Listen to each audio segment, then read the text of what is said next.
Hello and welcome to Black, Brown, and Bilingue, where our mission is to unite the Black and Brown communities through education, storytelling, and community engagement.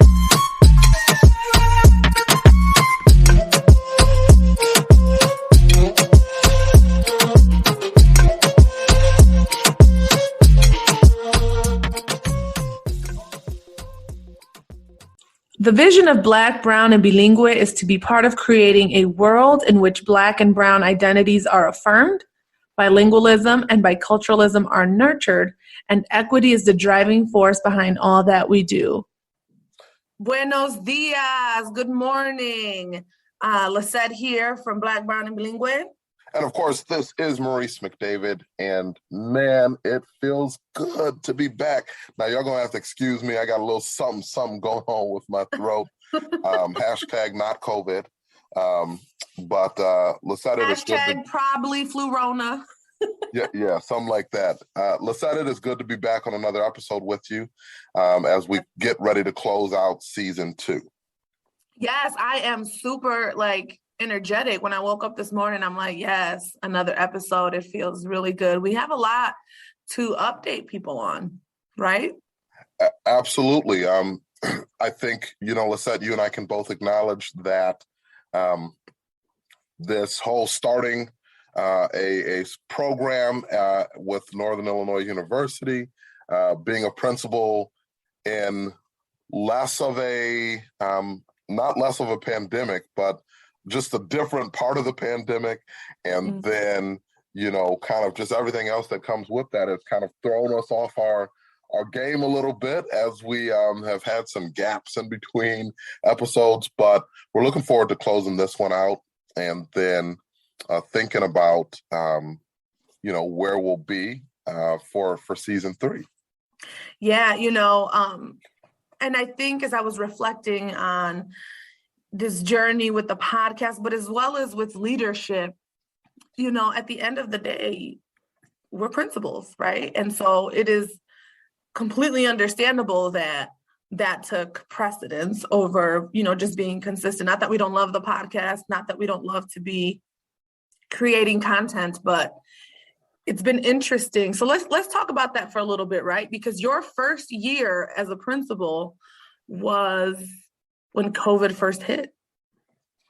Yeah, so I think back to that February of 2020, my family and your family, we attended the school board meeting, and they announced me as the next principal of Turner School, and I was just ecstatic. I think we went to dinner that night. And, we did. Because we wanted to do it real fancy, we went to Popeye's Chicken. and so, I was definitely super excited. It's interesting because then March 13th happens, right?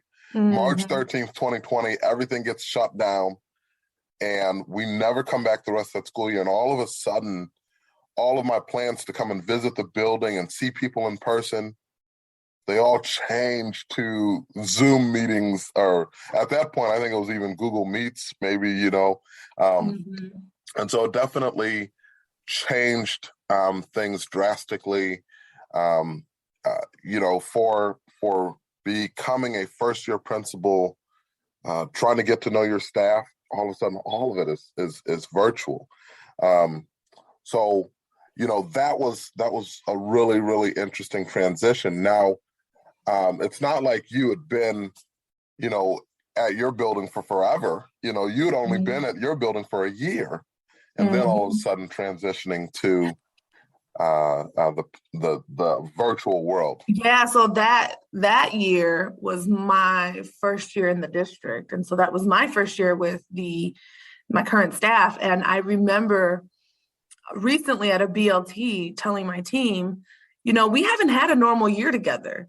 And they were kind of like, what? It's been that long? It feels like you've been here forever, right? But we have yet to have a normal year together. And I remember that fall of 2020, so much of our energy and time, and at this point you were with us, but so much of that was devoted to making sure things were 6 feet apart and some of the procedural things, and COVID definitely took precedence.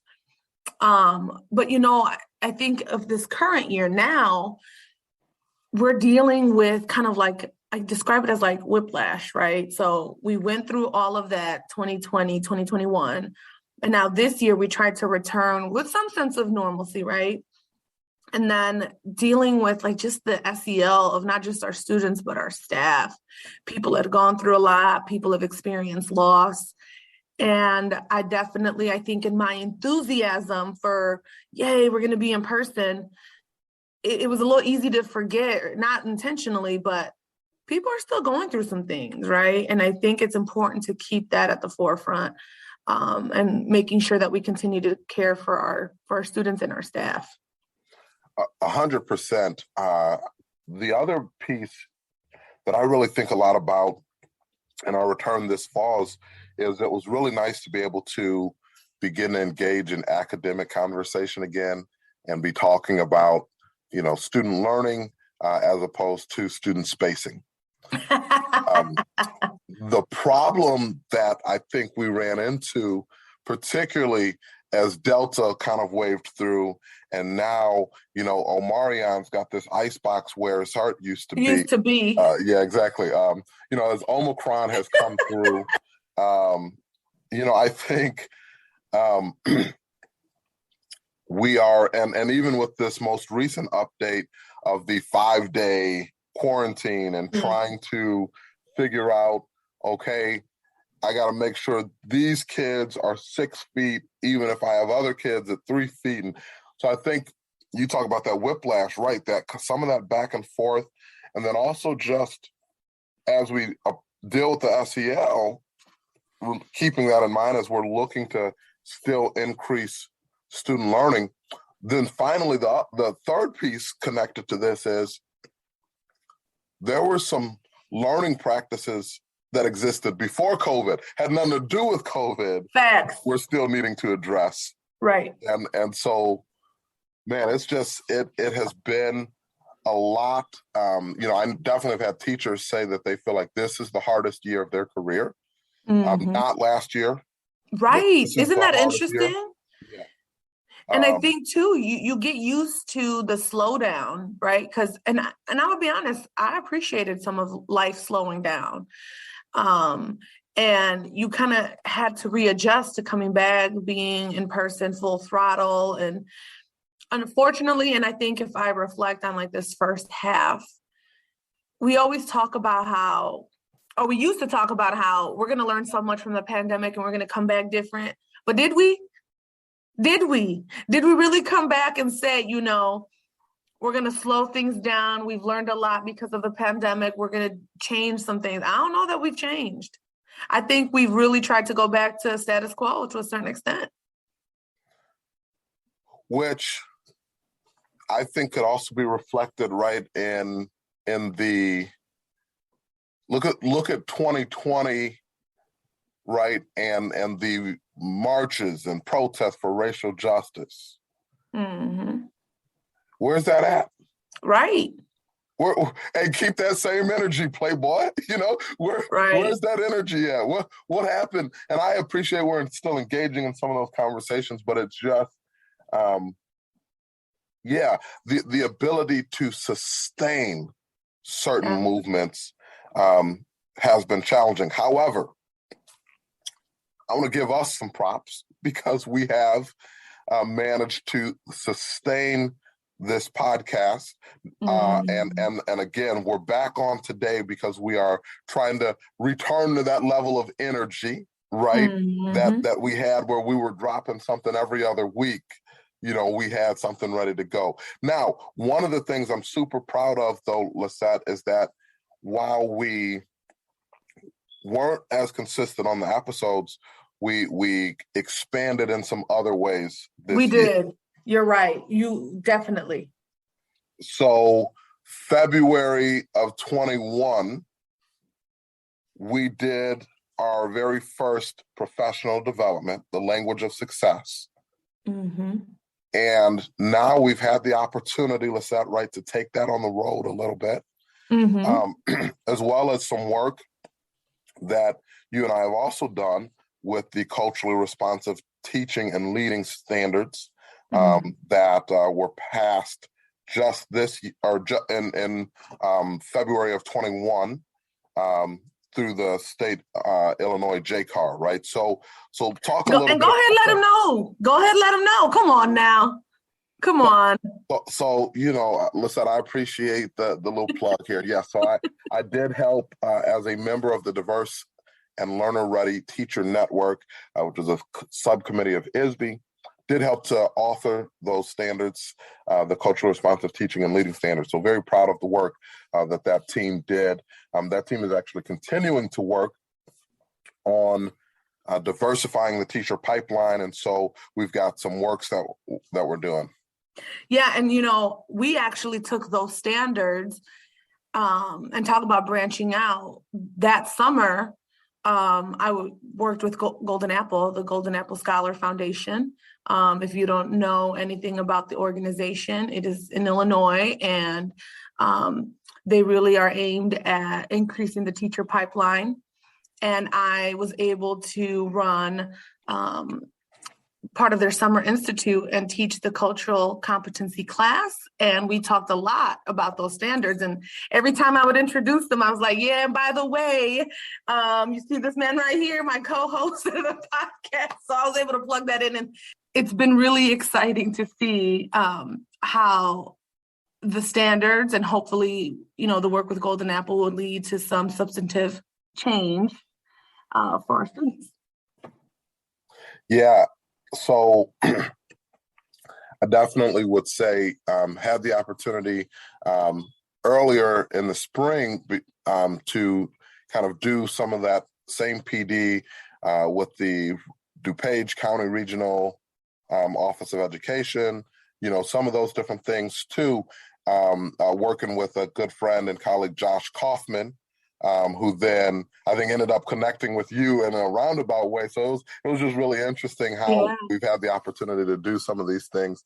And then, that led the work both with Golden Apple and with the DuPage County, and actually originating in our very first PD, we had a woman on the original call who said that she worked for IPA.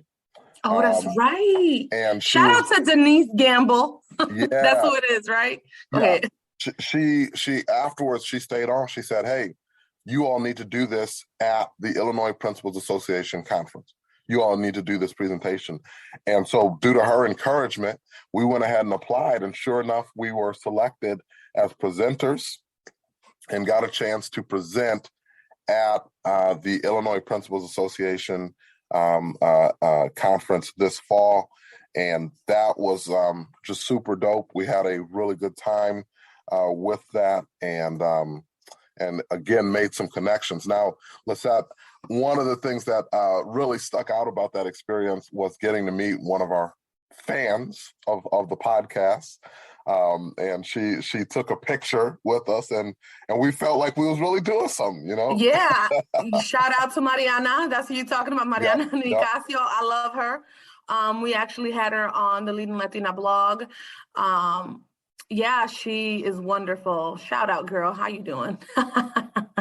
And so then after that, though, I think people were really excited. And if you remember correctly, we had people come up to us and say, hey, you need to come out to our district and do some of this work.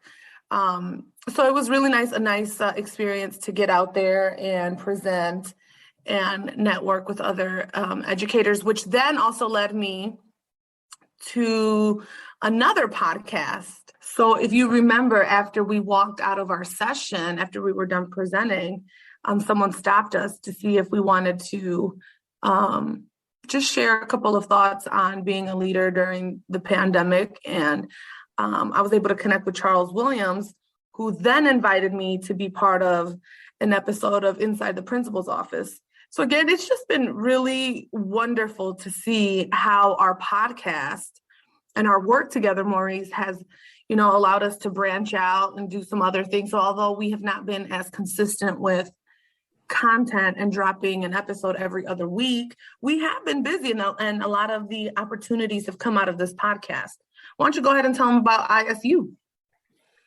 So yeah, another connection that came from the work that I had done with ISB. So I had served on a second committee called IPEC, the Illinois Professional Educator Competencies. And so those are going to be replacing the Illinois Professional Learning Standards or Professional Teaching Standards.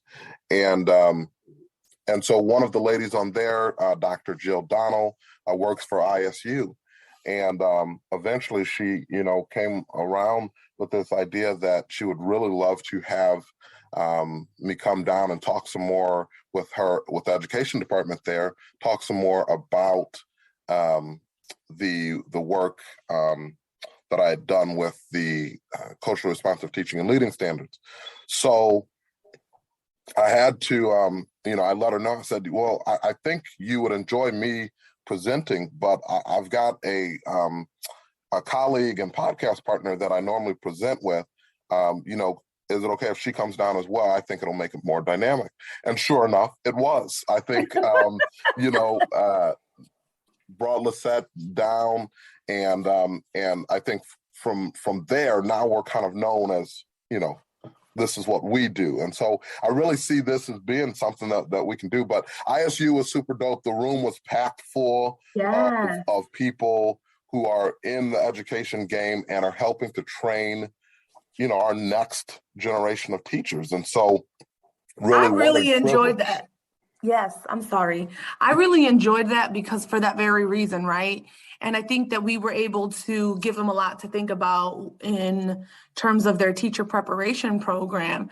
And hey, we must have been a dynamic duo because we got invited again. So tell them about that.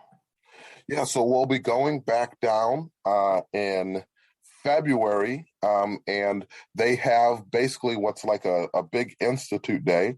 And we actually are going to be their plenary session. Now, when she told me that, Lissette, speaking of language, right, I had to look that word up because I was like, what does that mean?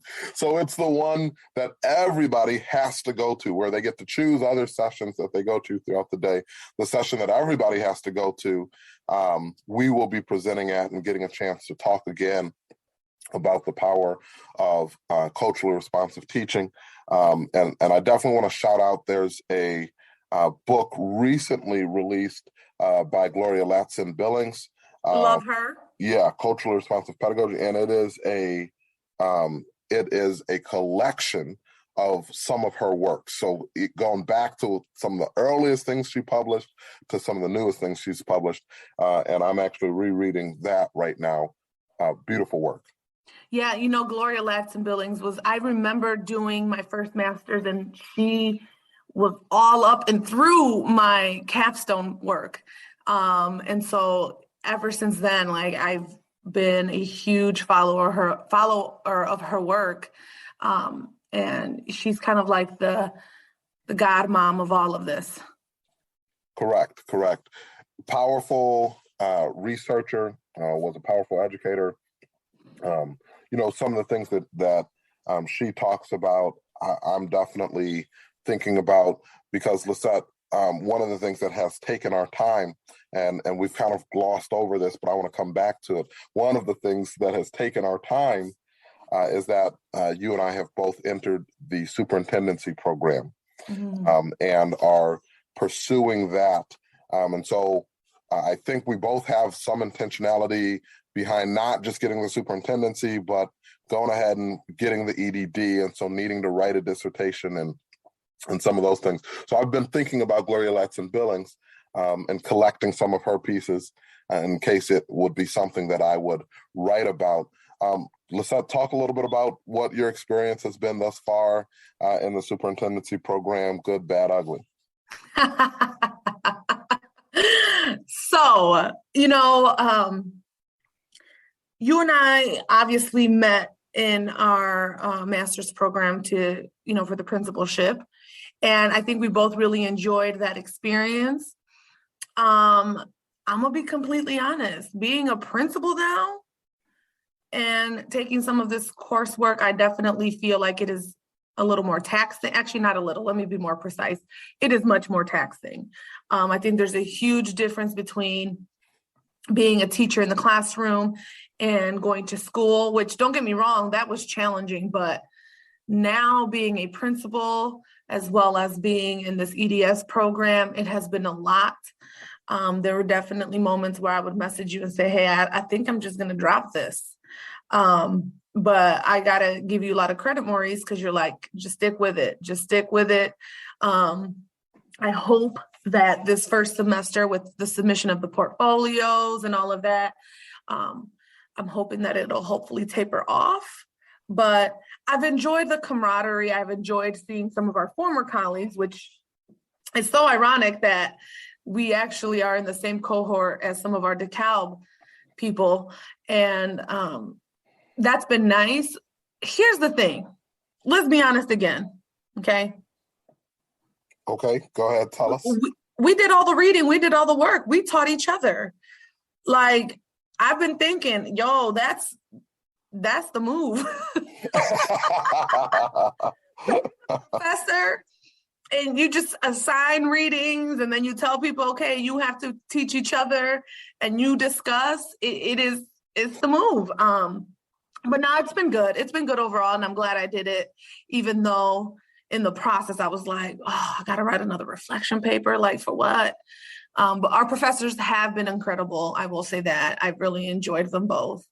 And I do love the structure of the program. So I'm glad I stuck it out, but it was rough. It was rough. How was it for you? You can't tell me it wasn't rough. Oh, it was absolutely rough. The one positive that came out of being an active principal, right?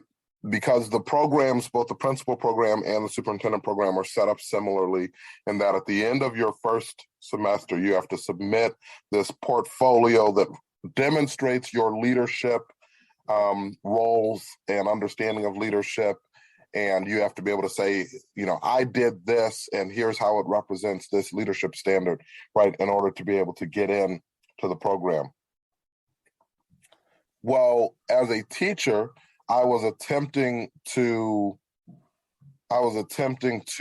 create these leadership opportunities. Right. As a principal, I was just doing my job and then telling people I did my job. And so that made it definitely a little bit easier. I think the other piece has been both of our professors this year for this first semester were retired principals. Retired superintendents. Or no, one is actually an active superintendent. The other is a retired superintendent. It was like, to hear some of their stories. I remember that first half, I was like, do I really want to do this? I'm not sure, because some of the stuff that they were talking about having dealt with, I was like, ooh, I don't know. This sounds a little rough. Right. And you're 100% in terms of like, I actually didn't mind the portfolio. That to me was probably the easier part. To me, it was just a little tedious week to week stuff that I was like, man, there's one more thing on my plate. But we did it. I'm excited. And I definitely think if anyone is out there listening and looking to continue their education, I definitely recommend having a colleague, because it was nice because I'd message you like, when is this due? And you'd message me like, oh, what do you do for that? So it's always really nice to have someone on the journey with you. I can only imagine how we're going to be once we're writing our dissertation, Maurice. I think we're going to be a nightmare. I think I'm going to be like, I'm done with chapter 1. And you're going to be like, oh, well, I'm done with chapter 1 and 2. You know that's never going to happen. You're going to say you're done with chapter 1. And I'm like, yeah, I thought about the intro. But at the end of the day, it'll all get done. And that's what's going to matter. Okay. I know myself. Know thyself, right, is part of leadership, and I know who I am, and I also know what I'm working towards, though. And so I have joked for a long time, that I will be the Reverend Dr. MJ McDavid. You know what I'm saying? Maurice, I know I give you a hard time. I know I do, but I would be so proud of you. Like, that would be so incredible for you to be the Reverend Doctor. Well, and it started with, of course, Dr. King, but shout out to Joe Mitchell, who is a local pastor and civil rights leader is what I'll call him here in the local community in which I live. And when I remember when he got his doctorate, and I walked up to him and said, "What up, Doc?" And just that excitement. And I gotta tell you, in the Black community, bro, like we are very well known for calling one another what we are not yet, but we speak those words. And so regularly greets me as doctor. And so I feel like now I have to live up to those words of affirmation. And so I'm excited. That is so true. There was a paraprofessional at the middle school when I was in my program, and she would always say, "Hey, principal. Hey, Miss Principal." And I obviously hadn't had my degree yet, but it was just so loving and amazing. And it inspires you, right? It like, man, I gotta live up to that. Now, here's the thing. You're not a junior, are you? No. That's the one thing you're gonna miss is the junior, huh? Yeah, exactly. That's okay. I might pretend like my daddy's name was Maurice. No, it's funny. Actually, my older brother is the second. And so, I guess since he was born first or whatever, he got that right, so. Yeah, that's fun. So, Lissette, we are wrapping up season 2. Our listeners have been with us for a while, and I appreciate that we're still gaining new listeners. I'm wondering where we are headed to next. We've had some big conversations. We've had some big ideas with some things we're wanting to do next with Black, Brown, and Bilingue. I will say that you asked me at some point, just kind of in passing, we were talking about kind of making plans, and you said, "What? Wait, you don't want to do the podcast no more?" I said, "What? No, that is not what I said." You've been acting real funny. We're coming back, folks. We're coming back, but obviously this year has shown us that this podcast can be more than just a podcast for us too. So what are some of your thoughts? You know what? We forgot. Shout out to one of my fifth grade teachers, actually my fifth grade team. We forgot to mention that. So our fifth graders over at Pioneer, they were doing an advocacy unit, and they invited us to come and speak about the podcast. And, right now, I think young people in the media see that protesting and marching, those are all ways to be an advocate. But we came in and said, you could also do something like a podcast, and that there are many forms of advocacy. And I thought that was a really cool experience, which then kind of moved me more in the desire of, I've always wanted to start my own school.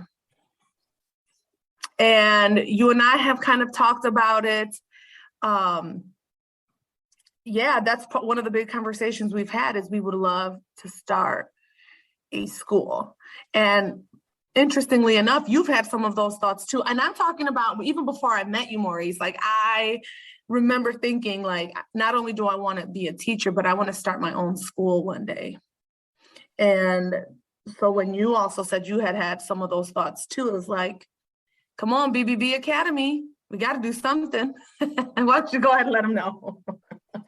So, I mean, we've talked through this quite a bit. We've thought about it being, a charter school. We've thought about it being a world language school, where a majority of our students would be in a dual language track. If they're coming in through young youth, but if they, came in older, then they would need to go through a world language track, and they would learn a second language, right? That would be because we understand linguistics as such a important part of identity. Yes. And such an important part of expanding your worldview,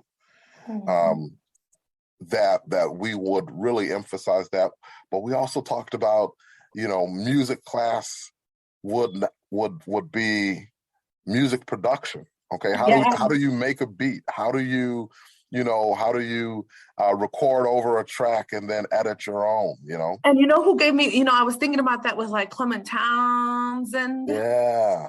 He was on the podcast, and I was like, if he did like a media class, how dope would that be? And then I thought about like someone like Lou Rocha, who talked about the mental health component in the Black and Brown communities. And I just, I think the possibilities are endless. I really do. And I think that we both are visionaries, and we also, though, bring different strengths that I think it would be really successful for a lot of our kids. So it is something that we are contemplating. It is something that we are planning.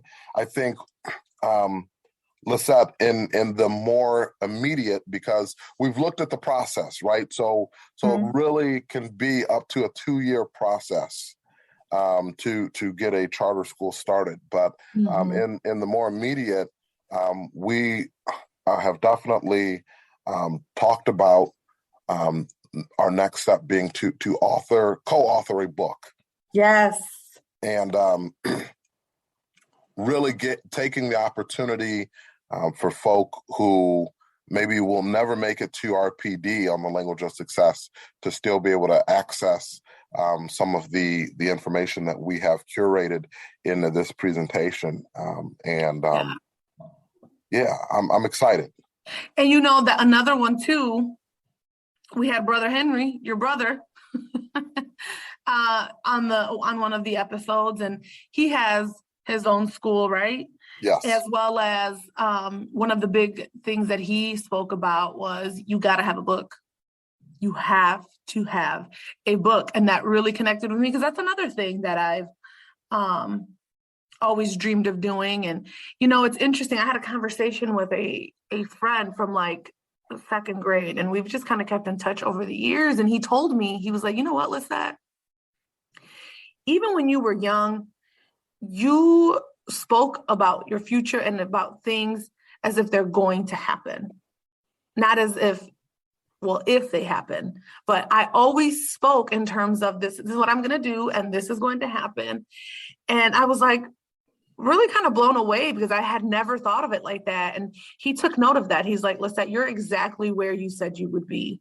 And you always spoke about those things as like oh no, this is what I'm going to do. And he, it was just like, man, so I'm going to speak about, we are going to write this book, and we will start some sort of an academy, something. We are going to do it, Maurice.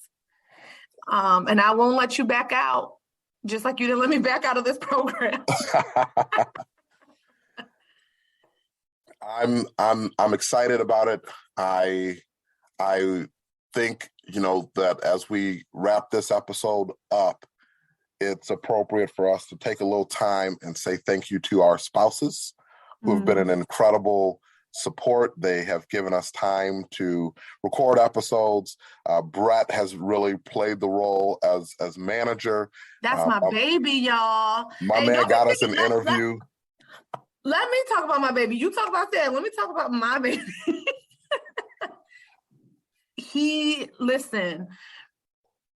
Supportive spouses really don't get enough credit. Like, this literally takes time away from them. It takes time away from the family. But they are so supportive, and they see the vision, and they support that. And they're, Brett is also, I would consider, someone who advocates for others. And I know Samantha is as well. And the fact that my baby got us an interview with the Neil deGrasse Tyson, and not just that, but he has secured us so many incredible guests throughout this whole journey. And Brett, I appreciate you. I love you. You're everything to me. So shout out, Brett. Well, I guess since we're getting sappy, Samantha, you are so beautiful to me. Oh, Can't geez. you see? Maybe another morning. Yeah, you ain't got your Barry White voice today. Samantha, same. Appreciate you and love you dearly. And to our children, You know, before we started this episode, I could hear Lissette in the background say to her children, "Hey, mommy has to record. Go ahead and be quiet. You know, go play somewhere else." My son is downstairs, you know, taking care of things himself. My daughter's at basketball practice, and so again, we appreciate the family. We appreciate the love and support that we've gotten from folk within our district who have shown us a lot of love. And then also, you know, across the state and across the country, and we know we have some folk who have across been the with globe, us, right? In other countries as well, and so we just look forward to this continuing to build, and we're going to stay on our grind. So, yeah, and honestly, heartfelt thanks to the listeners, and you know, if no one's listening, we don't get these opportunities. So thank you so much. We're definitely committed to continuing to bring good content. We hope that we are part of your commute, either going to work or coming back home. We hope that we're bringing you content of substance that even makes you laugh, right? That is not super heavy and drippy, but that you also learn something. So it is our tradition that we end an episode simply by, you know, giving the listener one thing that we want them to walk away with. I have mine if you would like for me to go first. Go ahead. Okay, mine is simply this. Just know we coming. We ain't stopping here. Okay? Just know that we coming. And I try to keep it a buck. We're staying grinding. And this book is my goal that you'll see this book on the shelf within the next year. It's our goal, Maurice. Our goal that you'll see this book on a shelf. Go ahead. Our goal. It's our goal. Well, I hadn't talked to you about that yet, so I was letting you know what my goal is, and I was hoping that you would align with me and that it would be our goal. But go ahead, Lissette. I think for me, what I want the listeners to walk away with is change is coming. I feel like not just with us, but I think in education also, we're going to see, you know, this wave of new educators entering and new leaders. And I'm really like optimistic that BBB will be part of that change. And that's what I want the listeners to walk away with. Excellent. We out here. Yeah. For Black, Brown, and Bilingue, this is Maurice McDavid. And Lissette Jacobson, muchas gracias for tuning in. Adios.